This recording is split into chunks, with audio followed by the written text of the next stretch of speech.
Swaranjali news channel A to Z फ्लॅशमध्ये आपणा सर्वांचं मनपूर्वक हार्दिक स्वागत। आज आपल्या या गप्पाटप्पाच्या कार्यक्रमामध्ये मुलाखतीमध्ये सोलापूर महानगरपालिकेच्या एक धडाडीच्या अभ्यास कर्तव्यदक्ष अशा नगरसेविका अर्थात त्या माझी आहेत कुमुद अंकाराम। गेल्या बऱ्याच टर्मपासून बहुमताने निवडून येतात। लोकांचं जनतेचं मतदारांचं त्यांच्यावर प्रेम आहे, कारण त्यांचे तसे विकास कामं झालेली आहेत। तर मी आजच्या मुलाखतीमध्ये सन्माननीय नगरसेविका कुमुद अंकारामताईंचं मी मनपूर्वक हार्दिक स्वागत करतो। ताई सुस्वागत। ताई तुमचं शिक्षण काय आहे? मी B.Com झाले। कुठं झालं? सातारा। सातारा? तुम्ही मूळ साताऱ्याचे? तुमचं माहेर सातारा? नाही, माहेर सोलापूर, पण माझे वडील सातारला होते। तुमचं पूर्ण शिक्षण साताऱ्याला झालं? माझं 12वी पर्यंत शिक्षण सातारला झालं। त्याच्यानंतर लग्न झाल्यावर सोलापूरला आलं। पण एक इच्छा होती की त्याला B.Com म्हणजे खूप मोठी डिग्री होती की डिग्री तर कम्प्लीट करावी। मग तेव्हा मुलं झाले, त्याच्यामुळे राहून गेलं। नंतर मुलं झाल्यानंतर माझी डिप्लोमा झाल्यावरती माझी इच्छा होती की आता काहीतरी आपण आपल्यासाठी करावं। मग मिस्टरांनी विचारलं, त्याने म्हणले कर। मग ओपन युनिव्हर्सिटीमधनं फॉर्म भरून परत 12वी दिले आणि त्याच्यानंतर 3 वर्ष परत B.Com कम्प्लीट केलं। यशवंतराव चव्हाण महाराष्ट्र। मग तुम्ही या सामाजिक क्षेत्राकडे कसं काय? ऍक्च्युअली माझं माहेर सर्व हे सामाजिक क्षेत्रामधलेच आहेत। आई-वडिलांचा वारसा? हां, सगळे माझे मोठे काका भाऊ लोक सगळे ह्याच्यातच आहेत। विष्णुपंत तात्या कोठे हे ह्याच्यातल्या, तुम्हाला तर माहिती आहे, सोलापूरमधले प्रतिष्ठित व्यक्ती आहे। त्यांच्याशिवाय कुठलं पान हलत नव्हतं राजकारणातलं। राजकारणाचे पितामह भीष्म पितामह होते आणि घरात वारसाच तेच असल्यामुळे आम्ही लहान असल्यापासून ते बघत होतो। आणि अचानक एक टर्म अशी आली की महादेव साकोते अण्णांनी उदय चाकोतेसाठी शिंदे साहेबांकडे माझ्यासाठी मागणी केली। कारण हा माझा जो प्रभाग आहे 3 नंबर, जे त्या काळी 2012ला 2012ला तुम्ही पहिल्यांदा निवडून आले। कुठल्या पक्षातर्फे?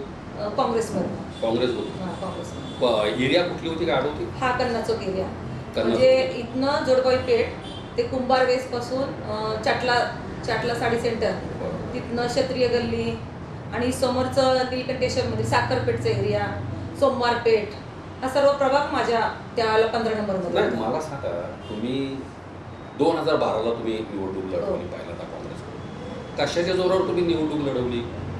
काय बेस काय होता? माझं बेस म्हणजे मला त्यावेळेला काहीच माहिती नव्हतं। फक्त तात्यांनी मला याच्यामध्ये उतरवलं। म्हणजे महादेवांना चाकोते जे होते, उदयला उभं करायचं होतं। आणि या एरियामध्ये आमचा अंकारामचा प्रस्ताव मोठा आहे। आमच्या इथे सर्व जुने प्रतिष्ठित व्यापारी होते आणि आमच्या लोकांशी संपर्क खूप होता। आणि माझं त्यावेळेपासून वधूवर सूचक चालू होतं। मी सामाजिक क्षेत्रामध्ये इथं वधूवर म्हणजे लोकांच्या ओळखी असल्यामुळे ना वधूवर सूचक चालवत होते। मी निवडून द्यायच्या अगोदर 2 वर्ष अगोदर, म्हणजे 2010 पासून मी वधूवर सूचक चालवत होते। वधूवर सूचक चालवत होता म्हणजे लोकांची लग्न जमवत होता? कुठल्या जाती धर्माच्या लोकांची? फक्त आमच्या समाजात, कारण मला खूप पाहुणे असल्यामुळे ना असं मी ऑफिस वगैरे काही केलं नव्हतं। माझ्या घरातच लोक कोण जर असं म्हणलं ना, अरे यांची मुलगी आहे, त्यांची मुलगी, असं करत करत ते खूप मोठं प्रस्त वाढत गेलं आणि त्याच्यातनं ओळखी पाळखी खूप वाढल्या। म्हणजे तुम्ही लग्न जुळवत बरीच कुटुंब उभी केली, संसार त्यांचा उभा केला, मग त्या संसारातून तुम्ही त्यांच्याशी बांधला गेला।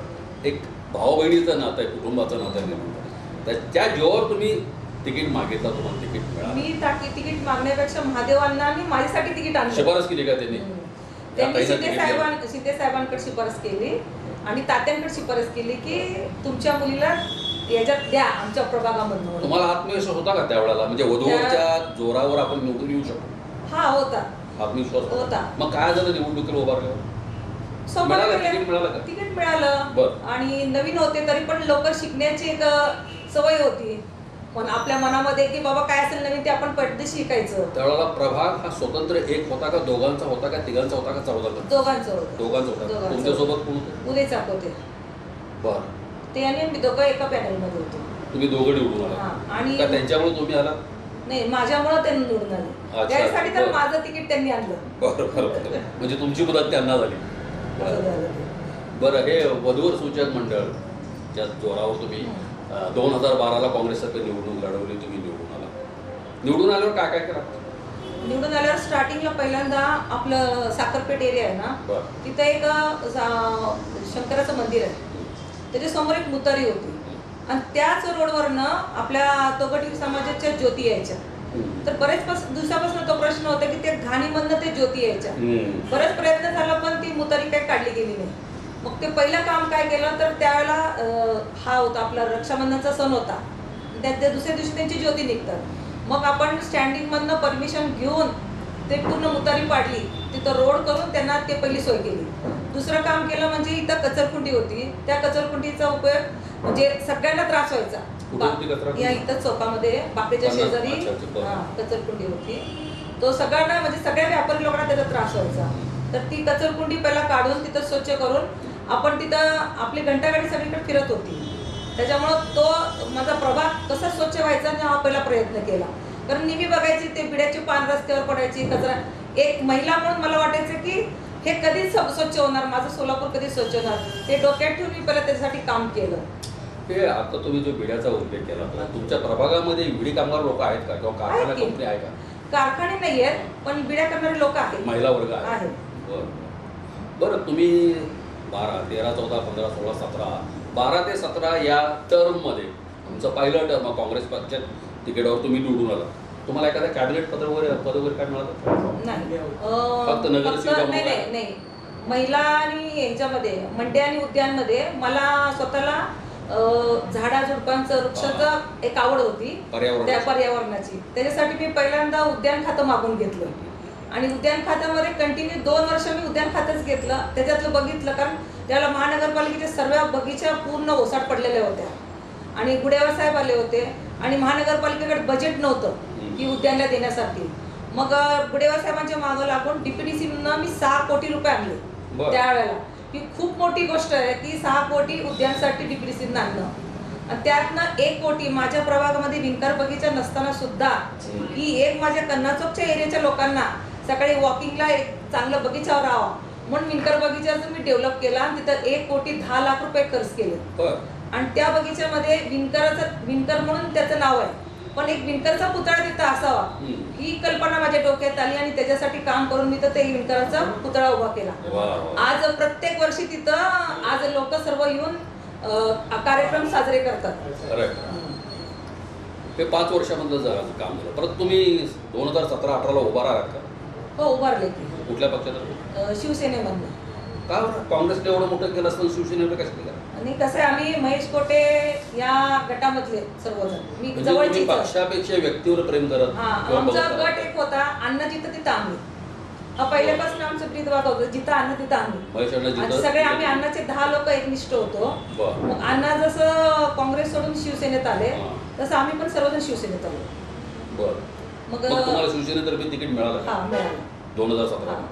कुठल्या प्रभागातून निवडून आलं? अण्णांनी त्यावेळेला काय झालं, 3 मध्ये म्हणजे 15 जुन्यामध्ये 5 वर्षामध्ये एवढी कामं केली की तर या वार्डामध्ये काही कामच नव्हतं करण्यासारखं. आणि अण्णा जिथं 11 मध्ये उभारले घरकुलच्या एरियामध्ये, तिथं बरेच काम म्हणजे हद्दवाड भाग होता, तिथं सोयी म्हणजे खूप काम करण्यासारखं हे होतं.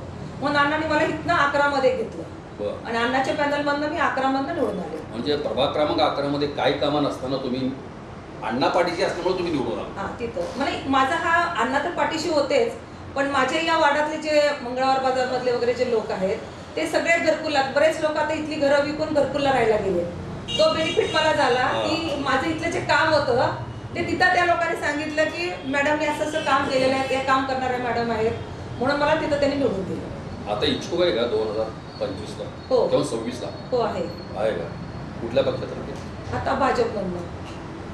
पहिल्यांदा काँग्रेसकडून निवडून आला 12ला, 17ला शिवसेनेकडून निवडून आला, आता भाजपकडून निवडून येतात 2025.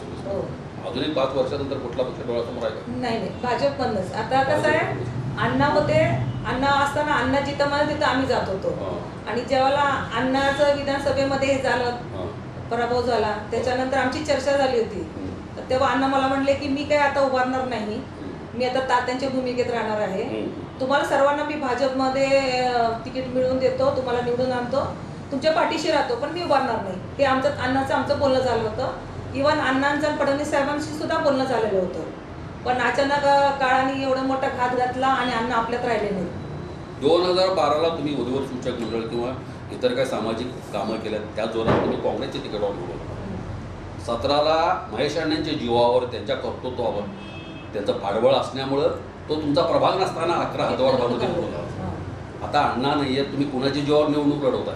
आम्ही जी आतापर्यंतची कामं केलेली आहेत त्या कामाच्या जीवावरती, आणि माझ्या पाठीशी देवेंद्र दादा आहेत, आता कुठला रमेश कोटे प्रभाग, आहेत. आता प्रभाग कुठला निवडला डोळ्यासमोर आहे तुमचा? आता माझा जुनाच प्रभाग 3.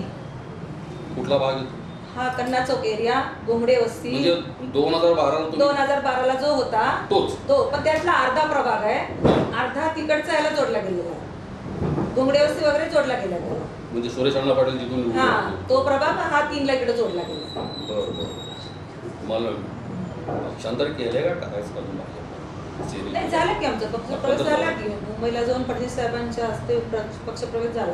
मग पक्षप्रवेश झाल्यावर तुम्हाला भाजपमध्ये प्रवेश केला होता. हा काय वागणूक काय सध्या तिथले लोक तुम्हाला कसे देतात? नाही चांगली आहे वागणूक, वागणूक चांगली. पॉझिटिव्ह आहे. असं दुसऱ्या पक्षातून आले म्हणून कुणीच असं हे केलेलं नाही आहे. बरं. चांगली वागणूक दिलेली आहे. तुम्हाला वाटतंय आता त्या पक्षात गेल्यावर आपल्याला तिकीट मिळेल किंवा हो. मिळालं तर आपण निवडून येऊ? नाही 100% असं वाटतंय? वाटेल, कारण माझं काम पण तसंच आहे. मी काम 2012ला असताना इथं जे काम केलेलं आहे, त्यानंतर 11मध्ये जे काम केलेलं आहे, त्या कामाच्या जीवावरती मी मागू नाही तर शकतो. मी काय म्हणतो, तुम्ही पक्षांतर केला, महेश अण्णा तुमच्या पाठीशी नसल्यामुळं आणि देवेंद्र दादांनी तुम्हाला म्हटलं असं अण्णा नाही तर मी आहे तुमच्या पाठीशी, तुम्ही या.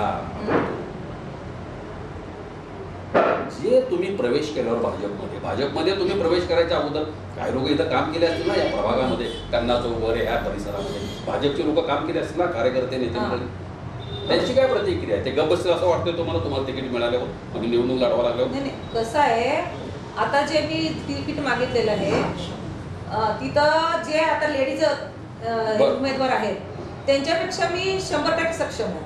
म्हणजे इथे 4 आहेत तुमच्या प्रभाग क्रमांक नाही 3 मध्ये 4 जण आहेत. 4 मध्ये 2 जेंट्स 2 लेडीज. हा. हा त्या 2 लेडीज मध्ये या प्रभागामध्ये आता दोन्ही ओपन आहेत लेडीज. हा दोन्ही ओपन आहेत. बरं. त्याच्यामध्ये सर्वांपेक्षा मी सक्षम आहे. बरं. असं आणि मी तुम्हाला आतापर्यंत वाटतंय? केलेली कामं तुम्हाला आहेत. वाटतंय असं? हा, मी केलेली पक्षाला कामं आहेत. वाटायला पाहिजे ना. नाही, मी केलेली कामं आहेत ना. बरं. मी या 10 वर्षामध्ये 2 टर्मला जी मी कामं केली, महिला बाल कल्याण मी दुसऱ्या टर्मला आल्यावर महिला हो. बाल कल्याण मध्ये आले, हा. त्यावेळेला पण मी उद्यान घेतलं एक टर्मला, दुसऱ्या टर्मला मी महिला बाल कल्याण मधून आले. तर महिला बाल कल्याण असताना आतापर्यंत जी कोणी केली नाहीत कामं, ती कामं मी सर्व केलेली आहेत. कुठली केली विशेषतः ठळक कामं कुठली आहेत महिला बाल कल्याण समिती? महिला बाल कल्याण मध्ये आता महिलांच्या हाताला काम नसतं. बरं. आतापर्यंत हँडलूम मधनं वॉल हँगिंगचं प्रशिक्षण हे कुणीच घेतलं नव्हतं. बरं. तर हे आपलं विद्यापीठ अहिल्याबाई होळकर विद्यापीठ त्यांच्या माध्यमातनं आम्ही महिलांना वॉल हँगिंग करायचं प्रशिक्षण दिलं बरं. आणि त्यांना तिथं हाताला काम पण दिलं. वा वा वा. म्हणजे त्या महिलांना आता काम मिळालेलं आहे. स्वतःच्या पायावर उभं केलं. हा त्याच्या व्यतिरिक्त बाकीची जी काम आहेत ती तर केलेलीच आहेत. महिलांच्या हाताला काम दिलं, कोंडे म्हणा, मेहंदी क्लास म्हणा, ब्युटी पार्लर म्हणा, हे सर्व फ्री ऑफ कॉस्ट महिलांना आम्ही शिकवलं. आज काय त्या महिला आता स्वतःच्या पायावर उभारलेल्या आहेत, स्वतः सर्व करून घर चालू शकतात. ते फॅशन डिझाईन बी त्यातच आलं का? हा फॅशन डिझायनिंग पण त्याच्यातच आलं, ब्युटी पार्लर आलं.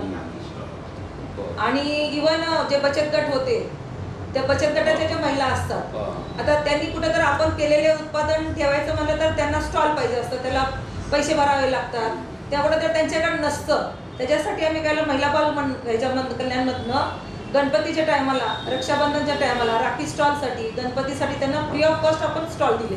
तुम्ही नेत्र तपासणी कधी घेतला? खूप घेतले, प्रत्येक वर्षी घेते. कुठल्या म्हणजे तुम्ही वैयक्तिक घेता का महानगरपालिकेच्या वतीने घेता? महानगरपालिकेच्या वतीने. महानगरपालिकेच्या वतीने नेत्र तपासणी. पहिले 5 वर्ष घेतले, नंतरच्या 5 वर्ष घरकुलमध्ये पण घेतले. आणि महिला बाल कल्याण मध्ये असताना प्रत्येक, असं मी म्हणले नाही की मी फक्त उत्तरची आहे, मी उत्तरमध्ये पण घेतले, दक्षिणमध्ये पण घेतले आणि मध्यमध्ये पण. पुरा सोलापूर शहरामध्ये सर्व ठिकाणी मी नेत्र तपासणी आणि आरोग्य शिबिरे घेतली.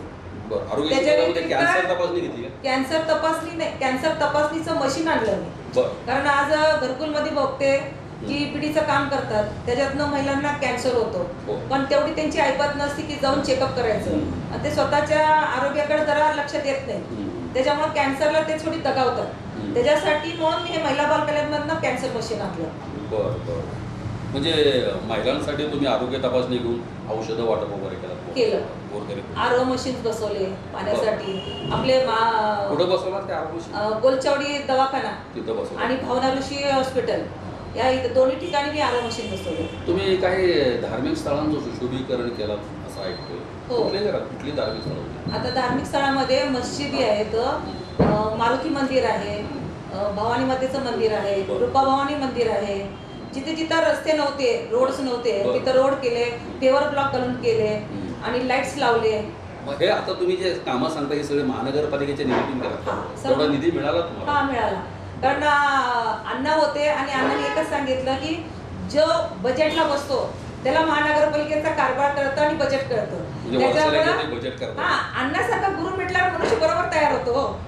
त्याच्यामुळे अण्णांनी जे शिकवलं त्याच्यामुळं मी त्याच्यात राहिल्यामुळं बजेट कुठनं आणायचं आणि कुठनं कामं करायचं ही टेक्निक आम्हाला बरोबर माहित झाली. अण्णांमुळे कळलं तुम्हाला त्या पद्धतीने निधी ओढून आणायचं. अपंग मेळावा कधी घेतला कसं काय? अपंग मेळावा मी पहिल्या टर्म मध्ये असताना कामगार कल्याण समिती घेतली. कामगार कल्याण समिती घेतल्यावर अपंगांचं त्याच्यामध्ये खूप काम करावंच असतं. आतापर्यंत कुणीच केलेलं नव्हतं ते. काय कामगार कल्याण कमिटी असं करत कोणी त्याला सगळे डावलत होते. ती समिती घेऊन त्याच्यातनं मी त्याचा सगळा अभ्यास केला आणि अपंगासाठी खूप मोठा मेळावा घेतला. त्या मेळाव्यात पहिला त्यावेळेला आपल्या महानगरपालिकेची परिस्थिती नव्हती म्हणून आपण काय केलं, जयपूरच्या ॲलोनबेग जी संस्था आहे त्या संस्थेकडनं आपण 23 लाखाचं इन्स्ट्रुमेंट्स फ्री ऑफ कॉस्ट आपल्या सोलापूरचे सर्व अपंगांना आणले. कोरोनाच्या काळात काय मदत केल्याचं काय आठवतं? कोरोनाच्या काळामध्ये मी माझ्या घरकुलच्या एरियामध्ये लोकांना धान्य वाटप वगैरे केलं. आणि महिला बाल कल्याण समितीच्या मागच्या टर्मला तुम्ही सभापती होता. ते वर्षाचा काळ होता. काय केलं त्या वर्षभरामध्ये महिला बाल? वर्षभरामध्ये पहिल्यांदा स्टार्टिंग जूनचा महिना होता. जून जुलैमध्ये आपण सर्व शाळांना जे आपल्या महानगरपालिकेच्या शाळा आहेत ज्या मुलांना दप्तर वगैरे मिळत नाही त्यांना आम्ही पूर्ण किटच दिली. कारण चांगल्या शाळेमधल्या मुलांना दप्तर असतात, सर्व असतं, पण आपल्या गरीब लोकांना ते काही मिळत नाही. त्यामुळे त्यांना दप्तर वगैरे ती वाटप केली सर्वांना. त्याच्यानंतर पंचमी आली. पंचमीच्या टायमाला आपण झोके बांधले. महिलांचं पण बघावं लागतं करमणूक म्हणून त्यांना झोके बांधून दिले सगळीकडं. तर रक्षाबंधन आल्यावरती आपल्या बचत गटाच्या महिलांना स्टॉल घालून दिले. गणपतीमध्ये त्यांना स्टॉल घालून दिले आणि महिलांना सर्वांना एकत्र करून महिलांचा गणेशोत्सव स्थापन केला आम्ही. आणि तो गणेशोत्सव पूर्ण आम्ही 10 दिवस सर्व महिलांना घेऊन तो कार्यक्रम केला. त्याच्यानंतर दसरा आल्यानंतर दसऱ्यामध्ये माझ्या सर्व महिला मंडळाला घेऊन माझ्या वार्डामध्ये आम्ही दांडियाचा प्रोग्राम घेतला. म्हणजे महिलांना करमणूक पण पाहिजे. त्याच व्यतिरिक्त ज्यावेळेला महिला बाल कल्याण मध्ये होते त्यावेळेला होम मिनिस्टरचा कार्यक्रम प्रत्येक एरियामधनं घेतला. जे आपण टीव्हीला बघत होतो ते आपल्या सोलापूर सिटीच्या प्रत्येक गल्लीबोळात मी हा कार्यक्रम घेतला. साडी वाटप झालं त्याच्यामधनं आणि प्रबोधन त्याच्यामधनं महिलांना पण थोडं सांगण्यात आलं. असे बरेच कार्यक्रम आम्ही ह्याच्यामधनं घेतलेले. खूप छान. तरी तुम्ही गेल्या 15 वर्षापासून महिषाणांचा पाठिंबा असो, तुमचं वैयक्तिक काम असो, आता देवेंद्र दादांची साथ येतो, भाजपची प्रचंड ताकद तुमच्या पाठीशी आहे. तर तुम्ही आता प्रभाग क्रमांक कितीमधून इच्छुक आहात? 3 मधून. आणखी तुम्हाला काही विशेष सांगायचं राहिलं वगैरे असं काय? सर्व नेतृत्व म्हणजे देशमुख मालकांच्या नेतृत्वाखाली पण मला काम करायचं आहे. देवेंद्र दादाच्या नेतृत्वाखाली आपण भाजपमध्ये विजयकुमार देशमुख. बरं. विजयकुमार देशमुख मालक तुमच्या पाठीशी आहेत? अण्णाचं तर पहिल्यापासून माझ्याशी चांगलंच हे होतं. मला इव्हन अण्णांनी 2 वेळा मला ऑफर दिली होती की या तुम्ही आमच्या पक्षात या ताई, तुमचं काम चांगलं आहे. त्यावेळेला अण्णाला मी सांगितलं होतं की जोपर्यंत महेश अण्णा आहे तोपर्यंत मी महेश अण्णा, जेव्हा महेश अण्णा भाजपमध्ये येतील तेव्हा मी पण तुमच्या भाजपमध्ये येते म्हणून. आणि मला देवेंद्र दादा जवळचे वाटतात का विजय म्हणजे मालक जवळचे वाटतात? मला दोघंही जवळचे, कारण हे अण्णा येतात हा माझा बादचा आहे. दोघं जवळचे आहेत ना. तर एक विचारायचं आहे, पूर्वी बरं का, एक साधारणपणे 40-50 वर्षापूर्वी सोलापुरामध्ये पद्मशाली समाजामधून राज्यनाट्य स्पर्धाला खूप मोठमोठे कलावंत भाग घ्यायचे. त्याच्यामध्ये एक स्वतःचं नाट्यक्षेत्र सोलापुरातच नाही तर संपूर्ण महाराष्ट्रामध्ये अभिनयाच्या क्षेत्रात स्वतःचं आगळेवेगळं स्थान निर्माण करणार आहे. त्यावेळेला नागेश खन्ना नावाची एक व्यक्ती होऊन गेली. तरी एक प्रश्न विचारतो, आपल्याला सोलापूर शहरातला जो मध्यवर्ती चौक आहे त्या चौकामध्ये एक पुतळा आहे. त्या पुतळ्याचं वैशिष्ट्य असं म्हणजे ज्या व्यक्तीचं आहे त्यांनी स्वातंत्र्य चळवळीमध्ये खूप मोठं योगदान दिलं आहे. शैक्षणिक क्षेत्रामध्ये सुद्धा त्यांचं खूप मोठं योगदान आहे. असं एक कन्ना चौक म्हणून त्यांच्या नावानं संबोधला जातो, त्यांचा पुतळा आहे. त्या पुतळ्याच्या संदर्भात तुम्ही काहीतरी काम केलंय किंवा करणार आहात हो, वगैरे काय? कारण मी लग्न होऊन झाल्यापासून या एरियामध्ये आहे आणि बरेचदा बघितलंय की कन्ना चौक म्हणलं तर कन्ना चौकच्या पुतळ्याचं एवढं वैशिष्ट्य होतं. ते स्वातंत्र्य सैनिक होते. आज आपण सोलापूरची ओळख म्हणलं तर 4 पुतळे म्हणतो, 4 हुतात्म्यांचे शहर म्हणतो. तर 4 हुतात्म्याच्या ऐवजी जर हे त्यावेळेला सापडले असते ब्रिटिशांच्या हाती तर 5 पुतळ्याचं म्हणून सोलापूर शहर हे झालं असतं, ओळखलं गेलं झाली असती. पण त्याच्यानंतर त्यांचा इथं आपल्या कन्ना चौकामध्ये पुतळा उभा केला गेला. ते खूप मोठे स्वातंत्र्य सैनिक होते, पण त्यांच्या पुतळ्याचे जेवढं पाहिजे तसं देखभाल केली गेली नाही. कट्टे वगैरे तुटलेले होते. पुतळा कुणी उभा केला? तेवढं काही माहिती नाही. किती वर्षापूर्वी उभारला? मला 50 वर्षापूर्वीची गोष्ट आहे. बरं. अच्छा. मग हे बघितल्यावर मी पहिल्यांदा त्याच्या मागं लागून अण्णाच्या मागं लागले, का तर बजेट नव्हतं. मग अण्णाच्या मागं लागल्यावर अण्णाने मला त्याच्यासाठी 17 लाख रुपये बजेट दिलं. म्हणजे काय करणार होता किंवा काय केलं? पूर्ण सुशोभीकरण करायचं होतं मला. पूर्ण चौकाचं पुतळ्याचं पूर्ण सुशोभीकरण करायचं होतं. मग पूर्ण मला त्याचं गार्डन करायचं होतं, पण सतत गाड्यांचंही असल्यामुळं, धुळीचं याच्यामुळं गार्डन तेवढं हे होणार नाही म्हणून पूर्ण ग्रेनाईटने आपण ते कट्टा सुशोभीकरण केला. आणि सोलापुरात कुठं नाही तेवढा मोठा हायमेस्ट आपण तिथं बसवला. 40 याचं फोकसचा हायमेस्ट पहिला कन्ना चौकात पुतळ्यात लावला होता. आता सध्या लागते ते नंतर खूप उजेड होता. नंतर आयुक्त साहेबांनी ते काढून त्याच्यात कमी केले हायमास्ट, त्याच्यातले फोकस. म्हणजे लाईटचं बिल वगैरे वाढतं म्हणून ते कमी केलं. स्मार्ट सिटीच्या टायमाला ते काढून त्यांनी दुसरं बसवलं. आणि कोरोनाच्या काळामध्ये तुम्ही काय तर आरो प्लांट वगैरे केला? हो, कोरोनाच्या काळामध्ये एकतर कसं परिस्थिती कशी होती त्यावेळेला बावना ऋषी हॉस्पिटल आणि गोलचवडी 2 इथं आपण आरो मशीन बसवले की जेणेकरून लोकांना शुद्ध पाणी मिळावं. आता सध्या चालू आहे ती मशीन? हा, चालू आहे. चांगल्या कंडिशन पाणी व्यवस्थित मिळते सगळ्यांना भरपूर. पाण्याचा प्रश्न म्हणल्यावर मला तुम्हाला सांगावं वाटतं की 2012 ते 16 ज्या प्रभागात होते त्यावेळेचा 15 त्यावेळेला पाण्याचा प्रश्न खूप होता. इथं पाणी कमी येत होतं. तर त्यावेळेला मी माझ्या पूर्ण एरियामध्ये इथल्या लोकांना बोरिंग मारून त्याच्यावरती सोलार बसवून दिलं. त्याच्यावर सोलार बसवून त्या लोकांना ते पाण्याची सोय केली. आजपर्यंत ते अजून चालू आहे.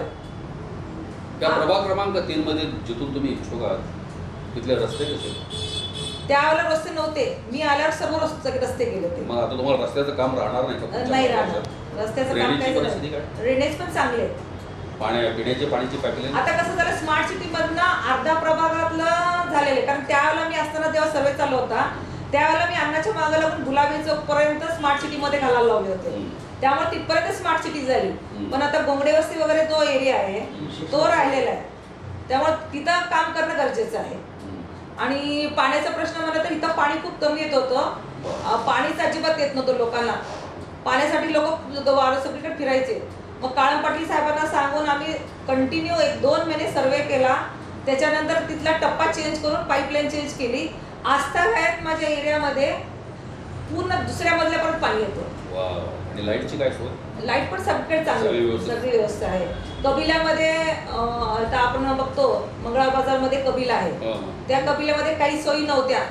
तिथं बकरे जे कापले जातात, आपण जे मटण वगैरे आणतो तिथे सगळी अस्वच्छता होती. त्यांना धुवायला पाणी नव्हतं. तर त्या कबिल्यामध्ये आस्थागायत कोणताही नगरसेवक जाऊन उभारले नाही. पण एक महिला असून मी तिथं उभारून त्यांना पत्र्याचं शेड घालून दिलं, बोर मारून दिली आणि त्यांना तिथल्या ड्रेनेजचा पूर्ण जी समस्या होती ती सर्व करून दिली. त्यामुळे त्या कबिलामध्ये आज पण लोक नाव घेतात की फक्त अंकाराम मॅडमनी इथली सोय केली. कोणत्याही नगरसेवकीत आला नाही अजूनपर्यंत. खूप जबरदस्त काम आहे तुमचं. गेल्या 2 टर्मपेक्षा हे तुमचं 3रं टर्म निश्चित गाजेल. खूप चांगलं. अच्छा, म्हणजे तुमचं काम आणि 2 आमदार तुमच्या पाठीशी असल्यामुळं प्रभाग क्रमांक 3 इथून तुम्ही महानगरपालिकेला उमेदवारी तुम्ही दाखल करताय. 3 टर्म पूर्ण झाले? 2 टर्म पूर्ण झाले. 12 आणि 17. आता हे 26वी टर्म तुमची यशस्वी हो, तुम्ही प्रचंड बहुमताने निवडून याल अशी मी सर्व मतदारांच्या वतीनं परमेश्वरच्या प्रार्थना करतो. आणि आपण आम्हाला वेळ दिला त्याबद्दल स्वरांजली न्यूज चॅनलच्या वतीनं आपले मनपूर्वक आभार. धन्यवाद.